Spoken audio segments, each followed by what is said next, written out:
মাননীয় প্রধানমন্ত্রী এই এই দেশে বুঝলেন আপনার কৃষকের নির্বাচনী ইশতেহারেই উনি বলেছিল আমি কৃষকের কাঁধে কাঁধ মিলা কৃষকের হাতে হাত মিলা কৃষি বিপ্লব ঘটাবো।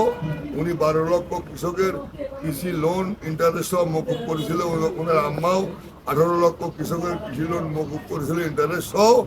আর বাংলার মাটিতে যত মহানায়ক জন্ম হয়েছে, যত মানুষের জন্ম হয়েছে, দেশপ্রেমিক ছিল 100% দেওয়ার মধ্যে উনি একমাত্র কৃষি বিপ্লব ঘটাইছিল, কৃষকের পাশে দাঁড়াইছিল।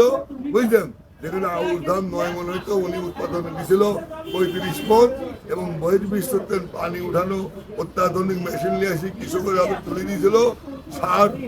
সার যেটা হচ্ছে সবচেয়ে ভালো উৎপাদনে সহযোগিতা করে যেসব সার, এইসব সারগুলো 3.5 টাকা 4 টাকা কেজি বানাইছিল। তেল ছিল 7 টাকা লিটার। বুঝলেন, উনি হলে একমাত্র এই দেশে কৃষি বিপ্লব 60% ঘটাইছিল। 35% জমি আবাদ হতো, 65% জমি অনাবাদি ছিল। একমাত্র শহীদ রাষ্ট্রপতি এই দেশে 75% জমি আবাদে নিয়ে আসে, খাল খনন করে। বুঝলেন, তারই ছেলে প্রধানমন্ত্রী তারেক রহমান 20,673টা কৃষি কার্ড কৃষকের হাতে তুলে দিয়েছে, এবং 20,000 খাল খনন করবে এটা ওয়াদা করছে, ঘোষণা করছে। ইতিমধ্যে 44টা খাল খনন উদ্বোধন করেছে।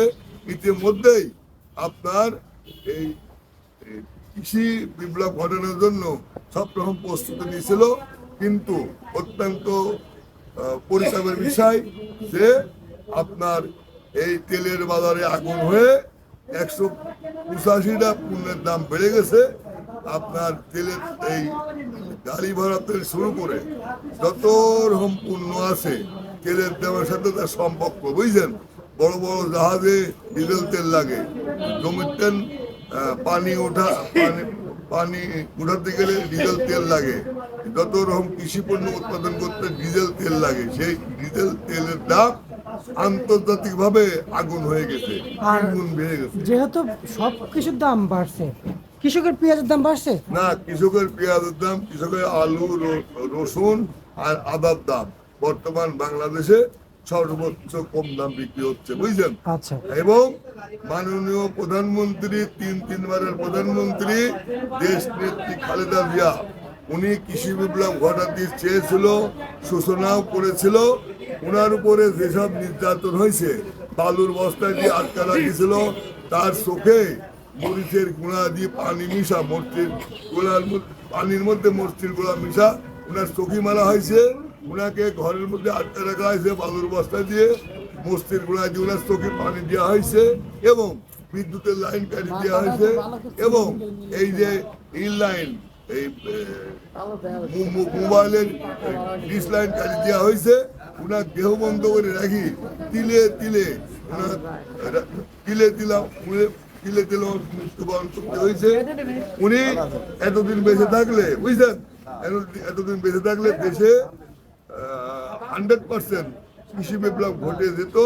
ওনাকে তিলে তিলে বিভিন্নভাবে নির্যাতন করে রাজনৈতিক প্রতিহিংসার কারণে ওনাকে হাসপাতালে মৃত্যুবরণ করতে হয়েছে। কিন্তু আমার প্রশ্ন হচ্ছে এখানে, যেহেতু কৃষকের দিকে সকল মানে অতীতে কিছু সরকার তাকিয়েছেন, কিংবা ওনাদের কৃষকের প্রতি ভূমিকা রেখেছেন, কিন্তু বর্তমান তো সবকিছু দাম বাড়তি তেলের কারণে, পেঁয়াজের দাম বাড়তি হয় না, কিন্তু পেঁয়াজের বাজার আছে কত টাকা করে একটু জানাবেন।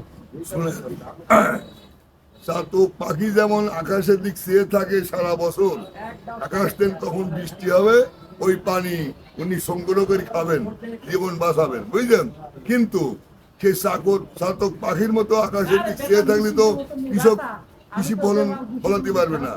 এই প্রধান উপকরণ হলে আপনার তেল, সেই তেলই আন্তর্জাতিক ভাবে বাজার বেড়ে গেছে। বুঝলেন, যার জন্য এই কৃষি পণ্য উৎপাদন করতে যে উপকরণ লাগে প্রধান হলে তেল, সেটার দাম আকাশ ছোঁয়া, সারের দাম আকাশ ছোঁয়া, কীটনাশকের দাম আকাশ ছোঁয়া, গ্যাসের অর্থনীতির ঘাটতির কারণে কৃষি লোন পুরাপুরি প্রয়োগ করতে পারতেছে না, কৃষকের হাতে মানে কৃষক পাচ্ছে না। যার জন্য কৃষিরে মানে কৃষকদের সহযোগিতা করবে সেই সহযোগিতার প্রধান যে উপকরণ তেল, সেইটার দাম আকাশ ছোঁয়া হয়ে গেছে। যার কারণে সরকার এই মুহূর্তে কৃষকের পাশে 100% সহযোগিতা করতে পারবে না। বুঝছেন, হয়তো তেলের বিশ্বযুদ্ধ কমলে, তেলের দাম কমে গেলে আপনার কৃষকের পাশে দাঁড়াতে পারবে, কৃষকের সহযোগিতা করতে পারবে। পেঁয়াজের দাম সেই জায়গায় কত টাকা বিক্রি চলছে? পেঁয়াজের দাম আর কয়বার বলবো বলেন? পেঁয়াজের দাম যেগুলা কোনো জাতের পেঁয়াজ, অজাতের পেঁয়াজ, ওইগুলি 8 টাকা 9 টাকা, ভালোটা 28 টাকা, মিডিয়ামটা 20-22 টাকা, আলু আলু 9 টাকা 18 টাকা, 11 টাকা 18, রসুন 40 টাকা, তেল 52 টাকা দর, বুঝছেন? আজকের বাজারে বিক্রি চলছে। জি। আচ্ছা।